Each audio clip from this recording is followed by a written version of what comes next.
Et s'assurer que le jeune est suivi de bout en bout, qu'il soit accompagné jusqu'à ce qu'il trouve un emploi et que tout au long de ce parcours, sans rupture, il bénéficie de 500 € par mois.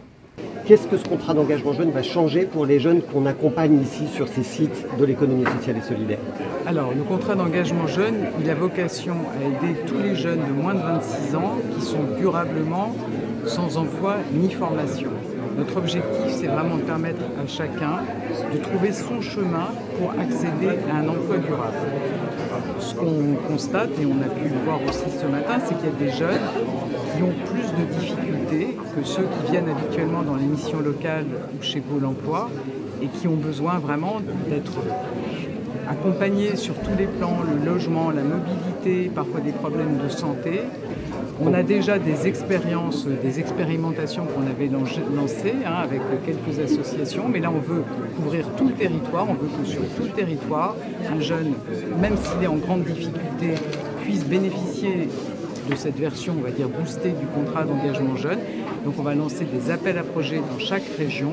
On met 100 millions d'euros pour l'année 2022 pour soutenir les associations qui vont accompagner ces jeunes.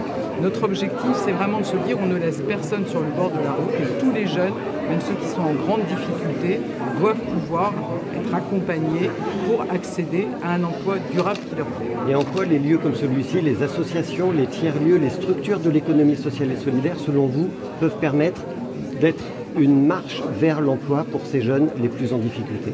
Alors d'abord, des lieux comme ici, c'est assez formidable, puisqu'on trouve ici non seulement des réponses à ces problèmes d'emploi, mais aussi, on le voit, des problèmes de logement. Donc c'est des tiers-lieux qui apportent par eux-mêmes la réponse globale. Et puis peut-être, moi je voudrais dire un mot de l'économie sociale et solidaire. On a vu un exemple avec une association, un organisme de formation qui présente aux jeunes tous les métiers de la transition écologique, les métiers du réemploi, du recyclage, de l'agriculture urbaine. On sait que les jeunes veulent du sens dans leur travail et je suis convaincu que ces structures de l'économie sociale et solidaire, ils peuvent leur proposer des métiers qui font sens et une fois qu'on a le déclic avec quelque chose qui vous motive, alors on sait trouver le chemin pour vous amener dans cet emploi-là. Donc moi je compte beaucoup sur l'économie sociale et solidaire. Puis ici on a un centre d'hébergement, ce qui veut dire que les jeunes en très grande difficulté, soit qui étaient à la rue, soit qui y sont encore malheureusement, vont pouvoir avoir accès à ce contrat d'engagement jeune, y compris pour ces jeunes dits en rupture. Et donc on fait vraiment cette fois-ci la jonction entre les centres d'hébergement, les personnes les plus en difficulté et l'insertion vers le travail.